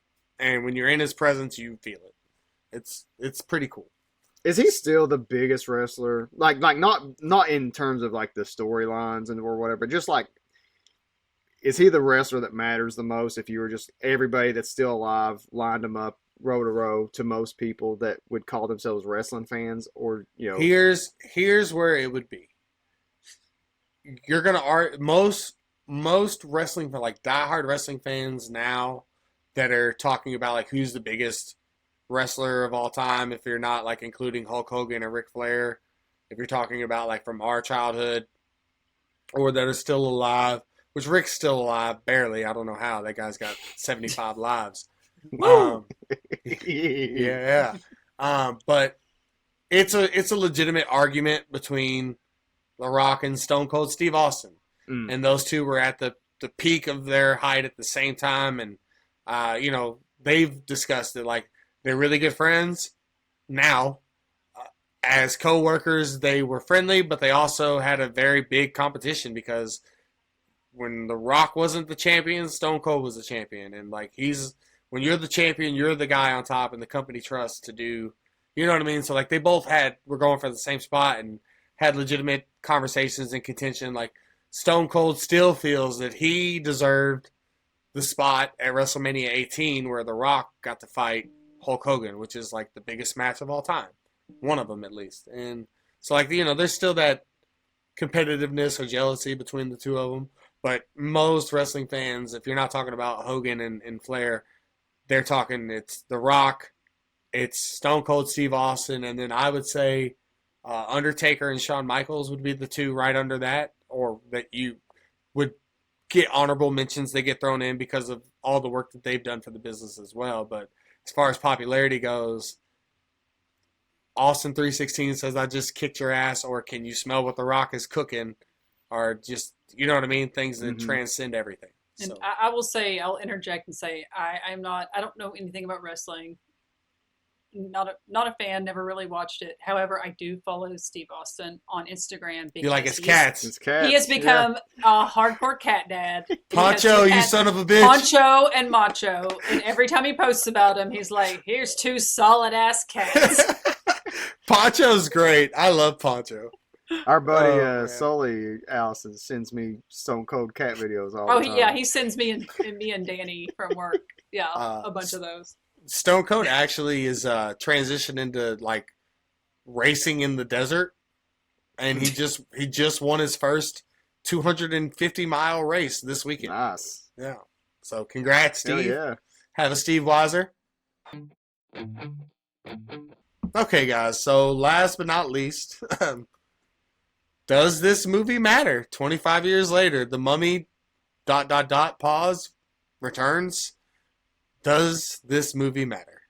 I think it only matters for giving The Rock the platform to start acting.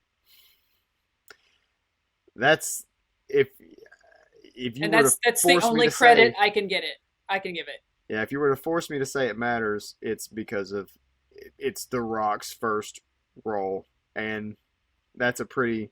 I know that's kind of the criteria we use a lot of times, like it's launching pad for somebody, and I guess it technically was.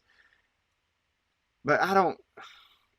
It could have not been as like WWE was his launching pad, and this just happened to be the first thing, Now, here's why this movie does not matter. Yes, this is the first movie that The Rock made, and it then became Scorpion King, and then he became this massive star and all the glam and success that he has today. He was going to make a movie at this time anyways. He very easily could have ended up in the Fast and Furious first movie. Early on, yeah. Before he did this. He very easily could have ended up in Training Day instead of this. He very easily could have ended up in, you name a movie at this time in 2001. Could have been in Jurassic Park 3. Exactly. Could have been one of the henchmen. Yeah. Yeah. He could. I mean, yeah, he could have got eaten immediately as soon as they got on the island. The CGI for that would have looked better. More screen time.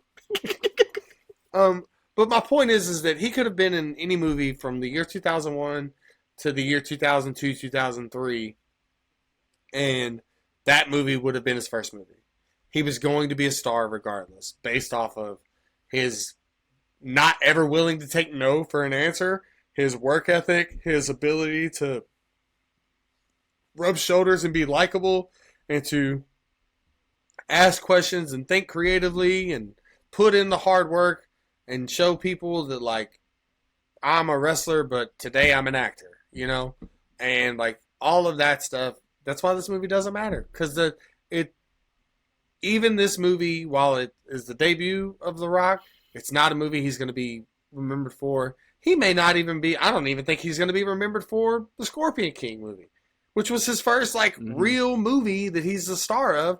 And when he dies, they will mention probably 10 other films before they mention. Do you think he remembers being in this movie? No, because I think he was there for 10 minutes. Or yeah, does you think he just thinks about the Scorpion King right away? See, like, I don't think he's going to be remembered for this movie, but that image of his cartoon character as the Scorpion King will live on in infamy. Facts. So yeah, I'm totally fine saying this movie doesn't matter, because this movie, just by itself, exempting The Rock from the conversation, this movie sucks in terms of, like, I mean, it's watchable, like, it's fine. It doesn't suck like it's a terrible, horrendous movie, but it's like, there's so much. There are better sequels this year. We've talked about one of them. I think Jurassic Park 3 runs circles around this movie just in terms of entertainment value. Go watch that. Watch almost any sequel to, like, I mean, we've talked about Fast and Furious. Like, almost all of those are better, like, way better movies than this movie. The original Mummy, go back a couple years and watch that one. It's incredibly superior movie. It's one of the worst movies we've talked about for sure on this show. I agree, because I was actually shocked, because again, I was like, oh, I'm looking forward to rewatching this, and it's been so long, and I just kind of had this warm, fuzzy, nostalgic feeling. I watched the first one, and then I watched the second one. I was like, oh god, no, this is way worse than I remember. It's so bad. Now I gotta ask, Allison, Valentine or The Mummy Returns, which is better? Oh my god. We got her, Slate. It might be Valentine, because yes! Yes! Yeah, this movie's long, too. Yeah, it's over 2 hours. Yeah. It's like 2 hours and 5 minutes or something. It's like perfect. We just cracked out another sin on this. This movie is like the perfect background noise that, like, you don't have to pay attention to at all. It's just... But even then, it's like, why would you even put it on the TV to have his background noise?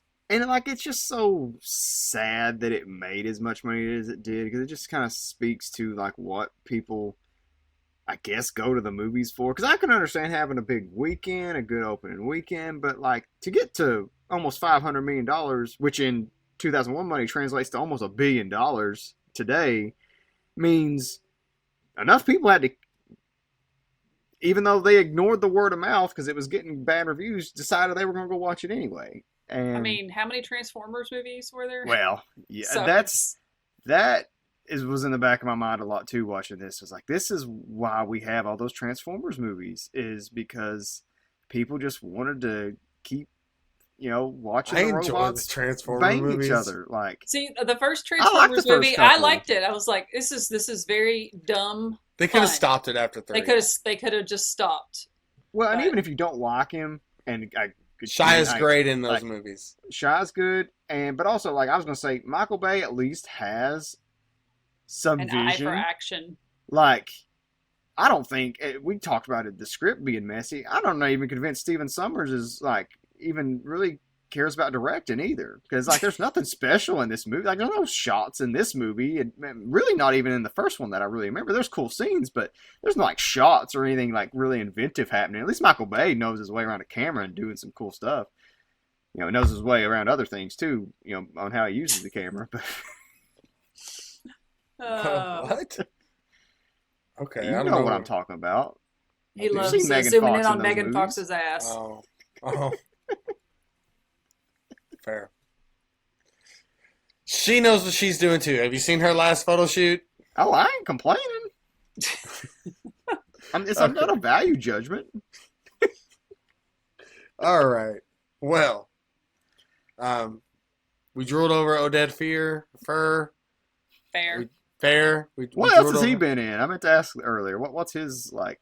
She's told you Deuce Bigelow, Male Gigolo. Deuce Bigelow, Male Gigolo. Is that it? And the sequel. That's about it. Wait, what else? And he's been in all of these Mummy movies. What else was? He's the connectivity piece. Resident Evil, and a bunch of those movies.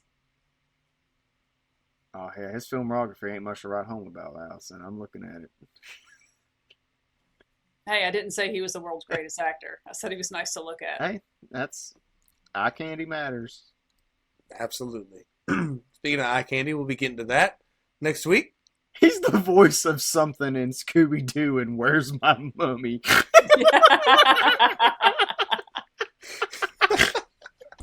Oh, the snort. Oh, okay, all right. Let's wrap this up like a mummy is. Okay. Thanks for digging into this movie like the scarabs do human flesh with us. Show notes are in the description along with the links and to all our online hangouts. Please do reviews on your favorite podcast app. Follow us on Instagram and like us on YouTube. Anything you guys want to say on your way out? Don't watch this movie. Find the clip of the Scorptar creature on YouTube and just watch that for the laughs, but don't watch 2 hours of this movie to get to that point. Yeah, just watch the link to the video that Allison's going to share in the show notes. Yeah. That about sums it up right there. So, on the next episode, Josh is going to teach us about another major Hollywood star getting their first big break. Right, Josh? Yeah, we talked about ghosts of different kinds all month. It was sort of our unintentional horror month. Well, slightly intentional, I guess. So the first episode of June we're talking about a movie called Ghost World that doesn't have any ghosts in it whatsoever. Scarlett Johansson is in that movie, though. She's a supporting character in that movie, plays a pretty key role, along with Steve Buscemi. And, oh my God, the lead actress's name is... Thora Birch. Yeah, Thora Birch. Really fun movie. It was my Criterion Collection selection, so we will be talking about that next week. Heck yeah. So, until next time, guys, if you find a magical scorpion bracelet in a booby-trapped tomb, don't fucking put it on your wrist. What you're smelling is that mummy. Or this movie. Because it stinks.